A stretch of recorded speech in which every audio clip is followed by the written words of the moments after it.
Although the weather isn't very spring-like today, the flowers are blooming. The Saturday market is going into its second week, and it's time to start thinking about planting your own garden. Sustainable living is a goal for many, and growing your own food is one way to minimize your carbon footprint. Farmer and green businessman Brian Welch gives 3 tips to start living sustainably. The first thing I always say to people is insulation. Pile 3 or 4 feet of insulation in your attic if you don't have it already. It really continues returning a positive return and minimizing your impact on the environment as you add insulation. And then I say digital thermostats. Make sure you have a programmable digital thermostat in your house so it automatically turns off your heat or your air conditioning when you're not around or at night when you don't need it. I mean, those things are just sort of fundamental.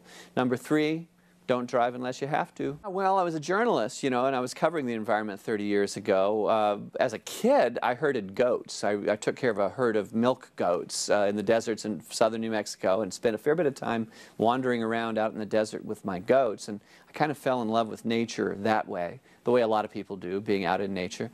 And I ended up an environmental journalist, which led me to a career as a business person doing media about the environment, about sustainability. Well, I certainly recommend that people are thinking about sustainability, and they're thinking about the kind of planet they want their children and grandchildren and great-grandchildren to live on. That's the most important topic. Climate change is one of a lot of phenomena that indicate that we're having a significant impact on the planet. It's undeniable human beings are having a significant negative impact on the planet, and it's time for us to start to mitigate that impact. Climate change in and of itself, it's just one symptom. I mean, the one that worries me most is actually species loss. We're destroying species at an unprecedented rate. We're decreasing biological diversity. That's not good for the resilience of the biological systems. And plus, it just seems wrong to me.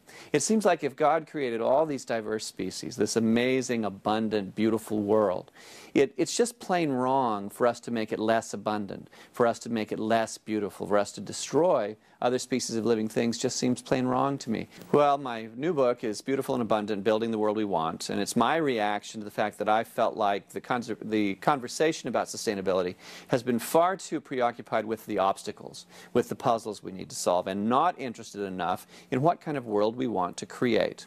A big issue here is that the human population has doubled during my lifetime. In my lifetime, the human population has doubled. Eventually, whether you think we're having an impact on the environment now or not, eventually we do. Eventually we start to make a mess of our habitat, and nobody wants that. So eventually we need to manage the size of the human population, and if we have to do that eventually, why not start thinking about it now and planning for it now? We really need a positive vision to work toward. That nobody follows a pessimist, People need something to work toward, and human innovation, the human innovative impulse, the human imagination, the most powerful thing for creating change in the universe, the most powerful thing. How do we kindle the human imagination? How do we get lots of people involved in solving the puzzle of sustainability? Well, I think we do that by visualizing a fantastic world for future generations to live in and then working backward. I'm a business person, I'm an entrepreneur, I'm a farmer. As a businessman and an entrepreneur in particular, we're taught to form a vision of the future, a beautiful vision of the future of our company, and then to work backwards from those goals toward the tactics and strategies we're going to use. No one invests in a company whose business plan consists of, these are the insurmountable obstacles that we will have to surmount. No one would invest in that company. We're looking for a whole world full of people to invest in a sustainable future. Therefore, we need a fantastic vision of that future to kindle the human imagination, to create innovation, and to begin the process of taking us down the right path toward a great place.